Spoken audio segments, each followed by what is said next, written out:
अस्सलाम वालेकुम। दिलचस्प कहानियों के लिए चैनल को सब्सक्राइब कर लीजिए और घंटी के निशान को दबा दीजिए ताकि हमारी नेक्स्ट वीडियो का नोटिफिकेशन आपको बआसानी मिल सके।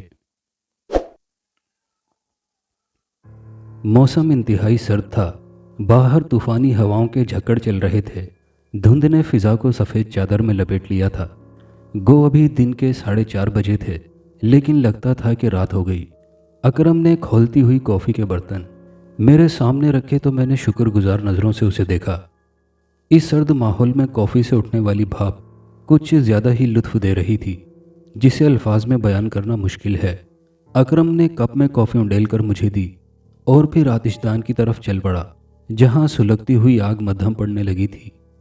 उसने आतिशदान में लकड़ी के चंद और टुकड़े झोंके और सुर्ख सलाख से आग को कुरेदा, और फिर वो सीधा हुआ तो मैंने बेख्तियार उससे सवाल किया, अकरम वो टोनी कहाँ है?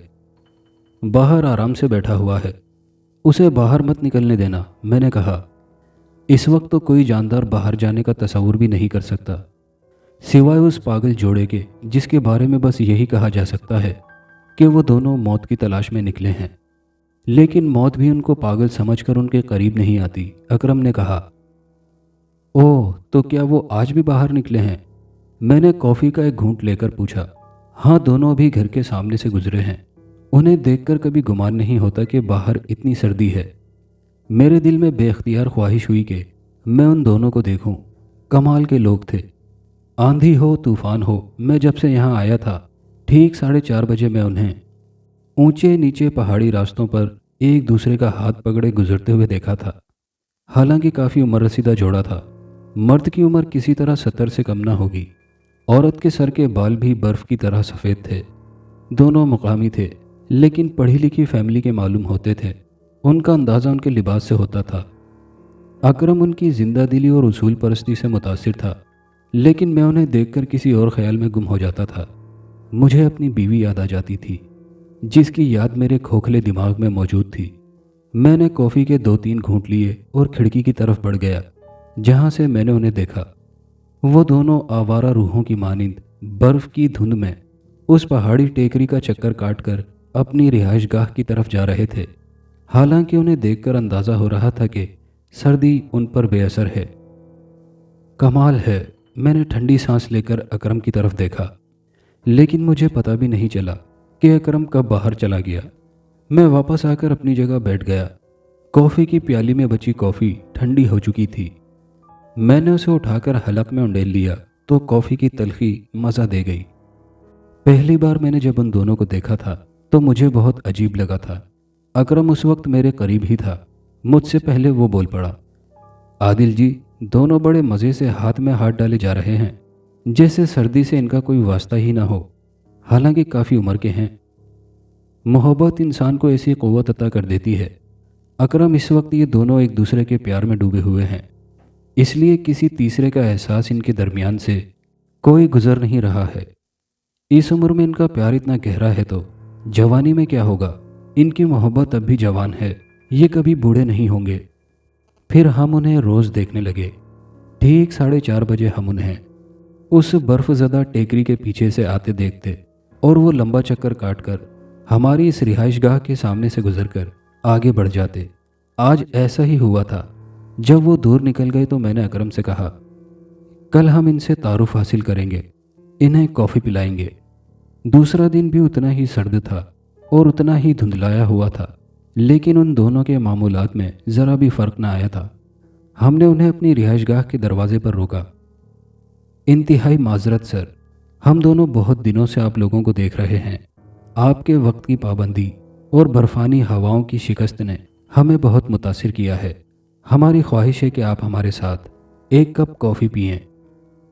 तुम्हारी ख्वाहिश पूरी करने में कोई हर्ज नहीं है, लेकिन जैसा हमारा उसूल है कि हम मौसम की परवाह किए बगैर एक मुकर्ररा वक्त पर सैर के लिए निकल पड़ते हैं, इसी तरह हमारा उसूल है कि हम कॉफ़ी नहीं पीते और इससे कोई तकलीफ़ नहीं, बस उसूल की बात है। आप हमें कुछ वक्त दें। हाँ ज़रूर, अगर तुम पसंद करो तो टेकरी से यहाँ तक का चक्कर लगाते हुए हम कुछ देर यहाँ रुक जाया करेंगे, तो खुद हमें दम लेने का मौका मिल जाया करेगा। सर आंखों पर जनाब, میں نے خوشدلی سے کہا اور مسٹر احمد مسکرانے لگے۔ انہوں نے بعد میں اپنا یہی نام بتایا تھا۔ کیا عجیب سے محاورے تشکیل دیے ہیں اس دنیا نے۔ پہلی نشست میں احمد نے اپنی عمر 70 سال اور اپنا نام احمد اور اپنی بیوی کی عمر 60 سال بتائی تھی اور ان کا نام سیلانی بتایا تھا۔ شادی کے بعد ہم یہاں آ کر بس گئے۔ یہاں ہم نے زندگی کا بڑا عرصہ گزارا ہے۔ دوسری نشست میں انہوں نے بتایا کہ وہ ان دنوں رہائش گاہ کے لیے پریشان ہیں۔ آپ کا یہاں کہاں قیام ہے؟ میں نے پوچھا۔ تمہاری اس قیام گاہ کو دیکھ کر ہمیں بہت سکون ملتا ہے، کیونکہ ہم جس جگہ گزارا کر رہے ہیں وہ تمہاری اس قیام گاہ سے بہتر ہے۔ ہم کوشش کر رہے ہیں کہ ہمیں کرائے پر کوئی مکان مل جائے۔ کرائے کا گھر؟ ہم نے چند روز قبل ہی کرائے کا گھر چھوڑا ہے، احمد نے پرخیال لہجے میں کہا، اور میں حیران نظروں سے انہیں دیکھنے لگا۔ اس سے پہلے کہ میں اس بارے میں انہیں کچھ کہتا، وہ بول پڑے۔ کیا تم روحوں بھوتوں پر یقین رکھتے ہو؟ جی ہاں، میں یقین رکھتا ہوں، پر ابھی تک کسی سے واسطہ نہیں پڑا۔ میرے لہجے میں شاید شوخی پیدا ہو گئی تھی۔ احمد متفکر نظروں سے مجھے دیکھنے لگا، پھر بولے، تمہارے لہجے کی شوخی مجھے اچھی لگی۔ اگر تم مجھے کچھ عرصہ قبل ملے ہوتے تو شاید میں اور سیلانی تمہارے ساتھ مل کر روحوں کا مذاق اڑاتے، لیکن انہوں نے جملہ ادھورا چھوڑ دیا۔ میں نے اسی لہجے میں کہا، کیا آپ کا واسطہ بدروحوں سے پڑ چکا ہے؟ کیوں پوچھ رہے ہو؟ احمد نے کہا، بہت کچھ دیکھا ہے دنیا میں، اب اگر کوئی خوبصورت چڑیل مل جائے تو اپنے دوست اکرم کی شادی کروا دوں۔ میری اس بات پر احمد نے مسکرانے کی کوشش نہیں کی، بلکہ ان کا چہرہ سنجیدہ ہو گیا۔ وہ آتش دان میں رقص کرتے ہوئے شعلوں کو گھور رہے تھے۔ یوں معلوم ہوتا ہے کہ آپ بدروحوں پر یقین رکھتے ہیں۔ ہاں، پوری طرح۔ اب سے کچھ عرصہ قبل مجھ سے کوئی یہ سوال کرتا تو میں اس پر خوب ہنستا اور مذاق اڑاتا، لیکن اب میں ایسا نہیں کر سکتا۔ اس کا مطلب ہے کہ آپ نے بدروحوں کو دیکھا ہے؟ نہیں، احمد نے کہا۔ پھر میں نے اور اکرم نے دونوں کے بیک وقت ایک ہی خیال کے تحت انہیں دیکھا۔ ہمیں ایسا لگا کہ وہ دیوانے ہیں، اور ایسا ہو سکتا تھا۔ اتنے خراب موسم میں اتنی بے خوفی سے مٹر گشت کرنے والا جوڑا ہوش مند تو نہیں ہو سکتا۔ اسی وقت احمد کی آواز ابھری، بے شک میں نے انہیں نہیں دیکھا، لیکن پھر بھی مجھے ان بدروحوں کے وجود کا قائل ہونا پڑا ہے۔ ہم یہاں سیر کرنے آئے تھے اور ہمیں ایک آرام دہ اور پرسکون مکان کی تلاش تھی، چنانچہ ہم نے اس کی تلاش شروع کر دی۔ ایک الگ تھلگ اور ویران علاقے سے گزرتے ہوئے میں نے ایک مکان پر کرائے کے لیے خالی ہے کا بورڈ لکھا دیکھا۔ یہ خوبصورت مکان اب تک خالی کیوں ہے؟ کشادہ لان، وسیع برآمدے، ہر طرف ایک سکون کی آمیزش، خاموشی، بڑا پراسرار ماحول تھا۔ ہم نے اس کے بارے میں معلومات کی اور متعلقہ آدمی نے ہم سے رقم وصول کر کے گھر کی چابی ہمارے حوالے کر دی۔ سیلانی تو اس مکان پر عاشق ہو گئی۔ یہ کہتے اس کی زبان نہ تھکتی تھی کہ گھر بے حد خوبصورت ہے، لیکن یہ عشق صرف 2 دن کا تھا۔ تیسرے دن اس پر کپ کپی طاری ہو گئی۔ یہ مکان ٹھیک نہیں ہے احمد، اس نے شدید خوفزدہ لہجے میں کہا۔ وہ الفاظ جو سیلانی کی زبان سے ادا ہوئے تھے اصل میں میرے تھے۔ ایک عجیب سی فضا تھی اس مکان کی۔ سیلانی نے بتایا کہ اسے کچھ نظر تو نہیں آیا، لیکن کسی پراسرار وجود کی موجودگی کا احساس ضرور ہو رہا ہے۔ وہ کمرہ جس کی چابی ہمیں نہیں دی گئی تھی، مالک مکان نے ایک کمرہ بند کیا ہوا تھا۔ اس کمرے میں کیا تھا؟ اکرم نے پوچھا۔ بالکل پتہ نہیں چل سکا، لیکن جو کچھ تھا اسی کمرے میں تھا۔ بدروحوں کا بھی ایک مسکن ہوتا ہے، انہیں بھی رہنے کے لیے کوئی جگہ پسند ہوتی ہے۔ سو اس گھر میں وہ ان کا مسکن تھا۔ میں نے یہ بات اس طرح محسوس کی کہ میں جب بھی اس کمرے کے سامنے سے گزرتا میرے پورے بدن میں ٹھنڈی لہریں اتر جاتی، میرا رواں رواں کانپنے لگتا، چہرہ پسینے میں ڈوب جاتا، دل جیسے کوئی مٹھی میں دبا لیتا ہو۔ یہی کیفیت سیلانی کی ہوتی۔ ابتدا میں تو بس ہم حیران ہوئے۔ اس بارے میں گفتگو کرتے ہوئے ہم نے نہیں سوچا کہ یہ شاید نئے مکان کے اثرات ہیں، لیکن جب ہم نے اس بڑھیا کو دیکھا تب پہلی بار ہمیں خوف کا احساس ہوا۔ بڑھیا؟ بے اختیار میرے منہ سے نکلا۔ ہاں، اس کی عمر کا اندازہ لگانا مشکل تھا، شاید 100 سال سے بھی زیادہ۔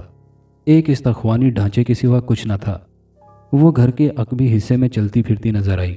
ہم حیران رہ گئے کیونکہ مرکزی دروازہ بند تھا۔ پھر وہ کہاں سے آتی؟ میں تو یہیں رہتی ہوں، ادھر پیچھے والی کوٹھڑی میں۔ گل میرا ہر طرح کا خیال رکھتا ہے، یہاں سے کہیں جانے کا ارادہ مت کرنا۔ बूढ़ी ने कांपती आवाज़ में कहा। वो इंतहाई बदसूरत थी और उसके बदन से शदीद बदबू उठ रही थी, ऐसी बदबू जैसे मुर्दा अजसाम से उठती है। लेकिन हमारी हैरत की इंतहा न थी कि घर का दरवाज़ा हमने खोला था। कई दिन से इस घर में रह रहे थे, लेकिन इससे पहले उस बुढ़िया को नहीं देखा था। वैसे जिस शख्स ने हमें इस मकान की चाबी दी थी और हमसे मकान का किराया लिया था, मकान के मालिक का नाम गुल था। इस घर का कोई खुफिया दरवाज़ा भी है? अम्मा जी, जहाँ से आप आती जाती हैं। बात यह है कि हमने आपको पहले कभी नहीं देखा। मैं बाहर जाती नहीं हूँ, ज़रूरत ही पेश नहीं आती। वो मेरा हर तरह का ख्याल रखते हैं। कौन? सैलानी ने कहा और बुढ़िया मुस्कुराकर खामोश हो गई। अम्मा जी, क्या इस इलाके में बदरूहें भी हैं? सैलानी ने खौफ से कहा। हाँ, बदरूहें जो बरसों से यहाँ आबाद हैं और मैं उनके साथ रहती हूँ। पहले उन्होंने ये कोशिश की कि मैं ये घर छोड़ दूँ, लेकिन मैं भी धुन की पक्की हूँ। बाद में उन्होंने मुझसे समझौता कर लिया, लेकिन सिर्फ मुझसे। दूसरे आने वालों से वो कभी समझौता नहीं करते और आखिरकार उन्हें घर छोड़ना पड़ता है। लेकिन मेरी बात और है। मैंने उनसे मुआहदा कर लिया है कि मरने के बाद मैं भी उनके साथ शामिल हो जाऊंगी, बदरूह बन जाऊंगी। ये कहकर वो इतनी ज़ोरदार आवाज़ से हंसी थी कि हमारे जिस्मों पर लर्ज़ा तारी हो गया। हमें एहसास हो रहा था कि वो भी बदरूह है। फिर क्या हुआ? अकरम ने बेसब्री से पूछा। बस सैलानी ने खाना पीना छोड़ दिया। वो उस घर में एक पल के लिए भी रहने को तैयार न थी, इसलिए मैंने घर छोड़ दिया और कितना वक्त गुजर गया हमें एहसास नहीं हुआ। अच्छा, तो इजाज़त, अहमद ने कहा और वो दोनों लोगों की तरह बग़ैर रस्मी सलाम दुआ के चले गए। दरवाज़ा खुलने से यकबस्ता हवा फराटे भरती अंदर दाखिल हुई और अकरम जल्दी से उठ गया। उसने फुर्ती से दरवाज़ा बंद कर लिया। कमरे की मखसूस खिड़की से मैंने उन दोनों को बर्फानी धुंध में इत्मीनान से जाते हुए देखा। मुझे तो ये दोनों भी बदरूहें मालूम होती हैं, अकरम खौफजदा लहजे में बोला। मगर तुम ये देखो कि दोनों में कितना प्यार है। फिर मैंने कहा, अकरम, क्यों ना हम भी उस मकान में कुछ वक्त गुजारें। ज़िंदगी में काफ़ी तजर्बे किए हैं, एक तजुर्बा और सही। बाज़ तजर्बात जानलेवा भी साबित हो जाते हैं। जान तो जाने के लिए ही होती है, जैसे भी जाए। वैसे तुम अब ये मत कह देना कि तुम अगर चाहो तो यहीं रह सकते हो। अकरम ने जुमला पूरा ना होने दिया। दूसरे दिन मौसम कुछ बेहतर हो गया। मैंने देर तक रात को उस मकान के बारे में सोचा था और यही फैसला किया था कि देखा तो जाए कि भूत किस तरह रहते हैं, उनकी क्या मसरूफियत होती है। मैं अकरम के साथ उस मकान की तलाश में निकल पड़ा। हालांकि अहमद से उस इलाके के बारे में कोई तफसील नहीं पूछी थी, लेकिन ज़्यादा घूमना नहीं पड़ा उस खूबसूरत इलाके के शुमाली हिस्से में, जहाँ कुदरती हुस्न के अलावा और कुछ भी ना था, इंसान ना इंसान का वजूद। वो मकान नज़र आ गया जिस पर किराए के लिए खाली है का बोर्ड नज़र आ गया। मैंने और अकरम ने अतराफ़ के माहौल को देखा तो अकरम ने कहा, वाकई भूत नगर लगता है। आसपास भूत बाजार लगे होंगे और भूत ख़वातीनों हजरात शॉपिंग कर रहे होंगे, बच्चे शोर मचा रहे होंगे। वाकई इन नादीदा पड़ोसियों के दरमियान वक्त गुजारी का मज़ा आ जाएगा। अहमद ने मालिक मकान का नाम गुल बताया था। मैंने सोचा गुल के बारे में कहाँ से मालूम करूं। फिर मुझे उस बुढ़िया का ख्याल आया जिसके बारे में अहमद ने बताया था कि वो इस घर में रहती है। उससे गुल के बारे में पता चल सकता है। चुनाचे मैंने ज़ोर ज़ोर से दरवाजे पर दस्तक दी, मगर कोई जवाब नहीं मिला। सब दरवाजे खिड़कियां बंद थीं। काफ़ी कोशिश के बाद हम वापस लौट रहे थे कि एक 10 साल का लड़का नज़र आया जो स्कूल बैग उठाए इस तरफ आ रहा था। मैं उसके पास गया। बेटे, इस मकान के मालिक गुल से कहाँ मिला जा सकता है? गुलजी तो बड़े बाजार में होते हैं, उनकी दुकान वहीं है। यहाँ एक बड़ी अम्मा भी रहती हैं, क्या वो अंदर होंगी? नहीं जनाब, वो तो कब की मर चुकी हैं। बदरूहों ने उसके जिस्म से सारा खून चूस लिया था और यहाँ से उसका सूखा हुआ पिंजर ही मिला था। क्या? मेरा मुंह हैरत से खुल गया। आप ये किराए का खाली बोर्ड देख रहे हैं? गुल इसे बगैर किराए पर भी देने को तैयार है। ये बोर्ड तो ऐसे ही लगा रखा है, बगैर किराए पर भी देने को तैयार है। क्यों? क्योंकि इसमें भूत रहते हैं। वो किसी किराएदार को नहीं रहने देते। बुढ़िया को भी भूतों ने मारा था क्योंकि वो ये घर छोड़ने पर तैयार न थी। क्या तुम मुझे गुल की दुकान का पता बता सकते हो? जी जनाब।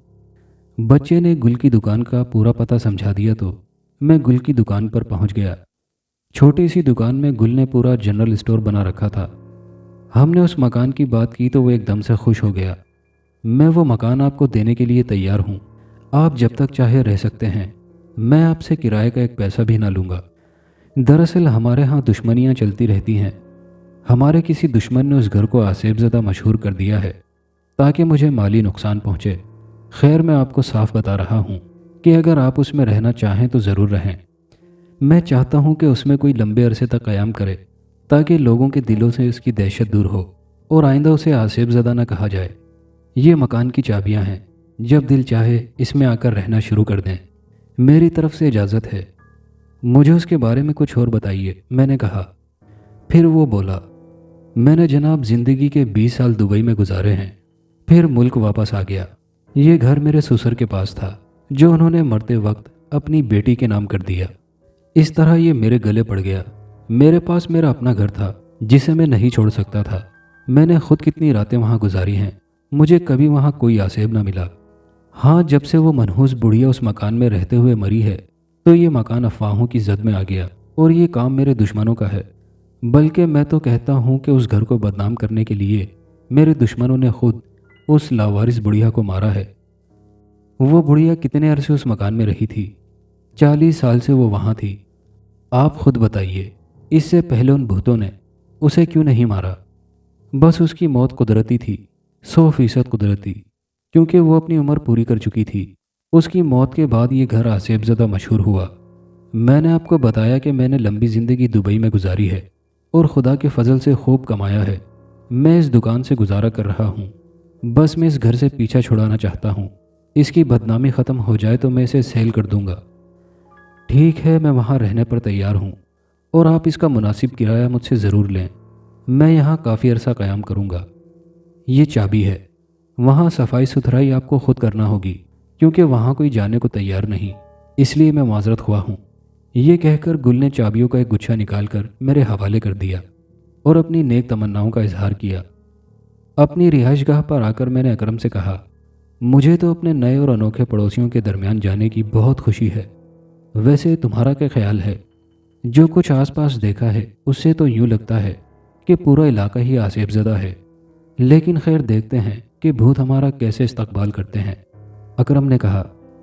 फिर हम दोनों नए मकान की ज़रूरतों की फहरिस्त तैयार करने लगे।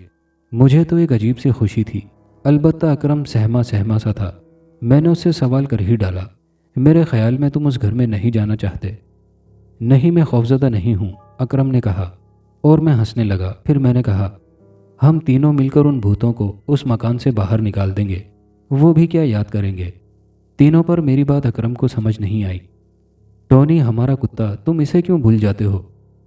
हम तीनों जब उस भूत घर में दाखिल हुए तो शदीद बर्फबारी हो रही थी। घर अंदर से पुरसुकून और गर्म था। बड़े बड़े कमरे। बेशक मकान पुराना था, लेकिन हमने तमाम इंतजामात कर लिए थे। अकरम ने लालटेन रोशन करके सबसे पहले आतिशदान की खबर ली और उसे कारामद किया। कमरे में आग की रोशनी फैल गई। मैं लालटेन लेकर जा रहा हूँ, ज़रा किचन का जायज़ा ले लूँ। आप यहाँ आराम करें, दूसरी लालटेन रोशन कर लो या फिर ठहरो। क्यों ना हम दोनों ही एक साथ इस घर की सैर करें और इस घर के नादीदा मकीनों से तारुफ हासिल करें। आइए, अकरम ने कहा। हम बाहर निकले तो टोनी मुंह से कूं कूं की आवाज़ निकालता हुआ हमारे साथ चल पड़ा। बाहर कदम रखते ही एहसास हुआ कि घर के मुतालिक कहानियाँ सिर्फ अफसाना न थी और ना ही गुल के रिश्तेदारों की साजिश और अफवाहें, बल्कि अहमद के बकौल, जो कि उससे बुढ़िया ने कहा था कि हर घर में नादीदा कुव्वतें होती हैं। कदमों की आवाज़ें वक्फे वक्फे से सुनाई देने लगी थी कि अचानक टोनी के हलक से कूं कूं की आवाज़ें निकलने लगीं और उसने दुम दबाकर आतिशदान वाले कमरे की तरफ छलांग लगा दी। लेकिन चूंकि कमरे का दरवाज़ा बंद था, इसलिए वो अंदर ना दाखिल हो सका और वो दरवाजे से चिपक कर खड़ा हो गया। उसकी आंखें बाहर निकली पड़ी थीं। उसकी हालत देखकर मैं बहुत परेशान हो गया और तेज़ी से मैं उसकी तरफ लपका। फिर उसके करीब पहुंचकर मैंने उसे पुचकारा। वो बुरी तरह हाँफ रहा था। मैंने सुन रखा था कि कुत्ते बिल्लियों को ऐसी नादीदा चीज़ें नज़र आ जाती हैं जिन्हें इंसान नहीं देख सकता। अकरम भी परेशान सा चेहरा लिए मेरे पास खड़ा हुआ था। इसे क्या हुआ? अकरम ने पूछा। मैंने कहा, आगे चलते हैं, हमें इस घर में रहने یا نہ رہنے کا فیصلہ آج ہی کر لینا چاہیے؟ اکرم نے کہا، چلو۔ ویسے گھر حیرت انگیز طور پر کافی بڑا ہے اور میرے خیال میں کافی قدیم بھی ہے۔ میری اس بات پر اکرم نے کوئی تبصرہ نہیں کیا۔ ہم آگے بڑھے تو کوئی ہمارے درمیان گھس کر چلنے لگا۔ وہ میری ٹانگوں سے لپٹا جا رہا تھا، جس سے اندازہ ہو رہا تھا کہ وہ کافی خوفزدہ ہے۔ ٹونی کی یہ کیفیت بھی ماحول کو ہیبت ناک بنانے میں اضافہ کر رہی تھی۔ مختلف کمروں میں سے گزرتے ہوئے ہم ایک کمرے میں پہنچے جہاں تہہ خانے میں جانے کا راستہ تھا۔ تہہ خانے کا دروازہ پہلے کبھی بند ہوگا لیکن اب ٹوٹ پھوٹ گیا تھا۔ اب اس کی دوسری طرف سیڑھیاں نظر آ رہی تھیں۔ مجھے اس تہہ خانے سے دلچسپی محسوس ہوئی۔ میرے اشارے پر اکرم نے لالٹین کی بتی اونچی کی اور ہم نے تہہ خانے کی بوسیدہ سیڑھی پر قدم رکھا اور لکڑی کی سیڑھی اس طرح چرچرائی جیسے ٹوٹنے والی ہو۔ پھر دوسری اور تیسری سیڑھی پر پاؤں رکھا۔ ٹونی ہمارے ساتھ تھا اور یوں لگ رہا تھا کہ جیسے اس کی جان نکلنے والی ہو۔ 12 سیڑھیاں تھیں۔ ہم نے تہہ خانے کی زمین پر قدم رکھا جہاں بڑی گھٹن تھی۔ لالٹین کی زرد روشنی ماحول کو اجاگر کر رہی تھی۔ یوں لگ رہا تھا کہ اس صدیوں پرانے تہہ خانے میں کافی عرصے سے کوئی نہ آیا ہو۔ ہر طرف مکڑیوں کے کئی فٹ لمبے مضبوط جالے زمین تک لٹک رہے تھے۔ فرش پر گڑھے پڑے ہوئے تھے۔ اچانک ہم اچھل پڑے۔ کوئی تحریک ہوئی تھی۔ 2 کافی بڑے چوہے دوڑے ہوئے آئے اور ہمارے پیروں پر ہوتے ہوئے دوسری سمت نکل گئے۔ ساتھ ہی ان کی آوازیں بھی ابھری تھیں۔ تہہ خانے کی دیواریں گیلی اور بوسیدہ تھیں۔ پلستر ادھڑا ہوا اور پرانی خستہ اینٹیں دکھائی دے رہی تھیں۔ فرش پر مٹی کی موٹی تہہ جمی ہوئی تھی جس پر ہمارے قدموں کے نشانات بن رہے تھے۔ ایک طرف لکڑی کی کچھ پیٹیاں نظر آ رہی تھیں۔ تھوڑے فاصلے پر ایک بوسیدہ دروازہ نظر آ رہا تھا۔ ہم اس کے قریب پہنچ گئے۔ میں نے اسے کھولنے کے لیے ہاتھ بڑھایا تو اچانک ٹونی نے دونوں پیروں پر کھڑے ہو کر میری کلائی پکڑ لی۔ یہ انتہائی حیرتناک عمل تھا۔ گویا کتا شدت سے یہ دروازہ کھولنے کے لیے منع کر رہا تھا۔ اکرم اب تک صبر اور سکون سے میرے ساتھ قدم بہ قدم تھا، لیکن اس کی خاموشی بتا رہی تھی کہ وہ بھی اس ماحول سے متاثر ہے۔ پھر اس کی آواز ابھری، میرا خیال ہے عادل کہ بقیہ کا کام صبح پر چھوڑ دیں۔ کل دن کی روشنی میں ہم باقی عمارت اور تہہ خانہ دیکھیں گے۔ کیا تم خوفزدہ ہو؟ میں نے کہا۔ یہ دیکھو، اکرم نے زمین کی طرف اشارہ کیا اور میری نظریں اس طرف اٹھ گئی۔ دہشت سے میرے بدن میں تھر تھری دوڑ گئی۔ منظر ہی ایسا تھا۔ فرش پر مٹی کی تہہ پر انسانی قدموں کے نشان بنتے جا رہے تھے۔ یوں لگ رہا تھا جیسے کوئی 8-9 سال کا بچہ ادھر سے ادھر دوڑ رہا ہو۔ میں ان نشانوں کی سمت دیکھنے لگا، لیکن یوں لگ رہا تھا جیسے وہ بچہ ناچ رہا ہو، کبھی ادھر کبھی ادھر، اور پھر وہ تہہ خانے کی سیڑھیوں کی طرف بڑھ گیا۔ صاف ظاہر ہوا کہ وہ تہہ خانے سے باہر نکل رہا ہے۔ چلیں اوپر چلیں، تہہ خانے میں اور کچھ نہیں ہے، اکرم کی آواز ابھری۔ ہاں چلو، میں نے کہا، اور ہم تہہ خانے کی سیڑھیوں کی طرف چل پڑے۔ مجھے یوں لگا کہ جیسے کوئی مجھ سے پہلے تہہ خانے سے باہر نکل جانا چاہتا ہو۔ ہم اوپر پہنچ گئے۔ اکرم نے کہا، میرا خیال ہے عادل کہ اب اس سے زیادہ رکنا یہاں فضول ہے۔ احمد نے بالکل ٹھیک ہی کہا تھا کہ یہ عمارت بھوتوں سے بھری ہوئی ہے۔ یہاں ایک رات بھی قیام نہیں کیا جا سکتا، بجائے اس کے ہم یہاں مستقل رہیں۔ تمہارا مطلب ہے کہ ہم یہاں سے چلیں؟ میں نے پوچھا۔ ہاں چلیں یہاں سے۔ نہیں اکرم، آج کی رات بھوتوں کے ساتھ گزارنا اچھا لگ رہا ہے، لیکن آج کی رات تو یہاں قیام کر لیں۔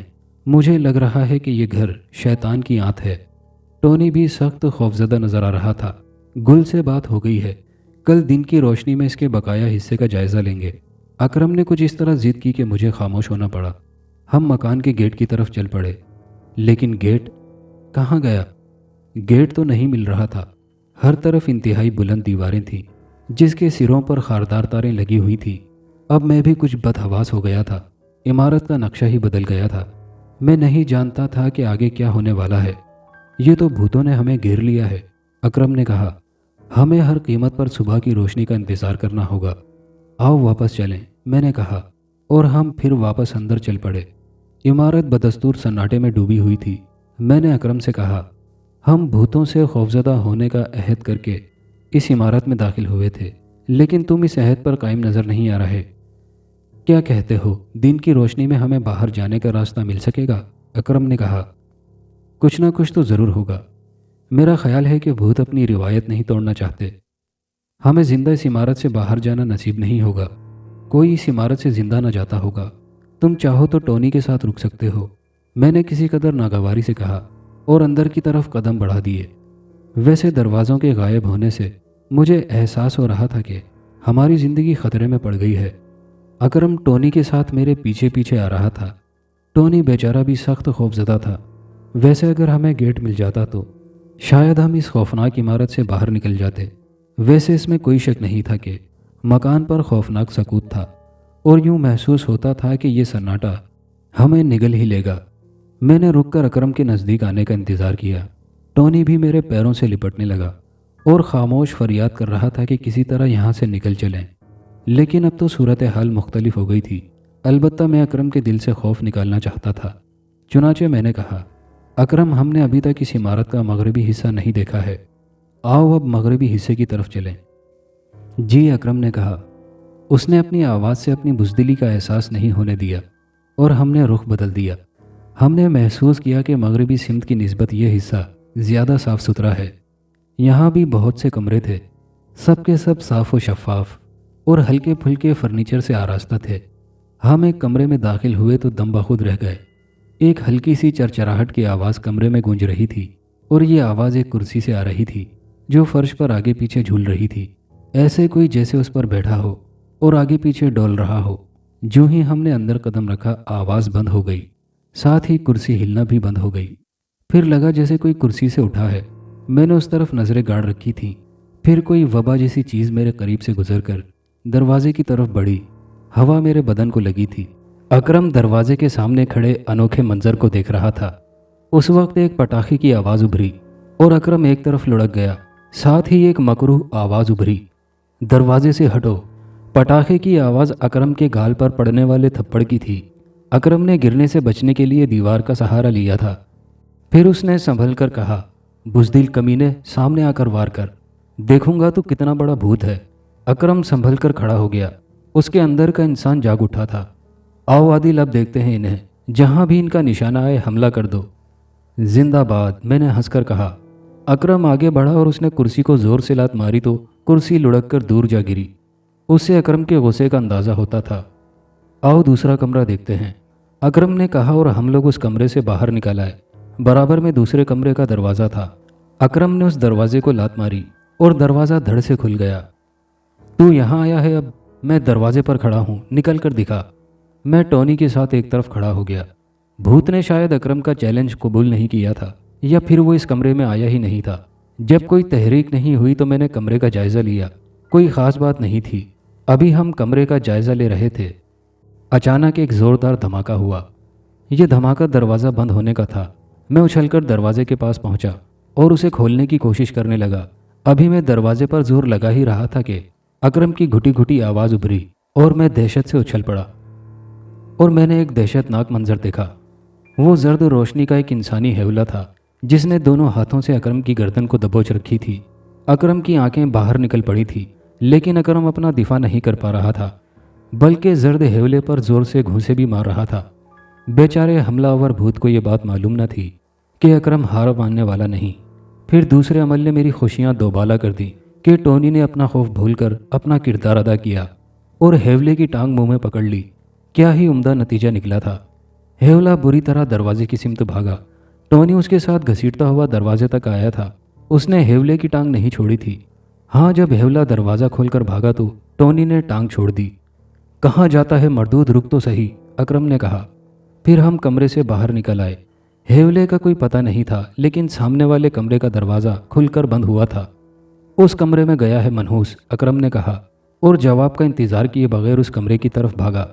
अकरम आवाज़ें देता ही रह गया, मगर वो कमरे का दरवाज़ा खोलकर अंदर दाखिल हो गया। चुनाचे मुझे भी कमरे में दाखिल होना पड़ा, लेकिन जो कुछ मैंने देखा उसे देखकर मैं भी सकते में रह गया। कमरे में 2 कुर्सियां पड़ी हुई थी और उन दोनों पर मिस्टर अहमद और उनकी बीवी सैलानी बैठे खला में घूर रहे थे। उनकी पलकें तक नहीं झपक रही थीं। फिर अचानक हल्की हल्की हवा चलने लगी और उन दोनों के लिबास राख की शक्ल में झड़कर ज़मीन पर गिरने लगे। एक ही मिनट के बाद उनके बदन के गोश्त की भी यही हालत हुई। अब कुर्सियों पर 2 ढांचे रह गए। ये पागल कर देने वाला वाकया था। कमरे में उन ढांचों के अलावा कुछ भी ना था। मैंने आगे बढ़कर साकित खड़े अकरम का हाथ पकड़ा और बाहर निकल आया।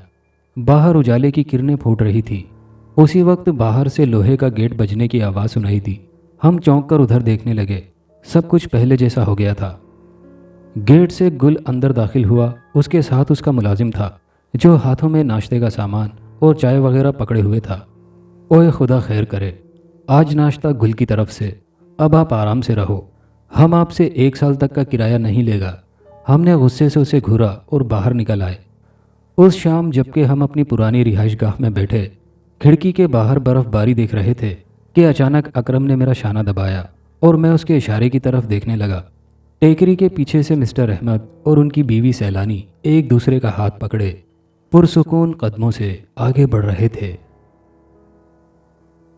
दोस्तों, ये कहानी पसंद आई हो तो कमेंट बॉक्स में अपनी राय का इजहार ज़रूर कीजिएगा और नए आने वाले दोस्तों से गुजारिश है कि हमारे चैनल को सब्सक्राइब करके वीडियो को लाइक शेयर करना मत भूलिएगा। शुक्रिया।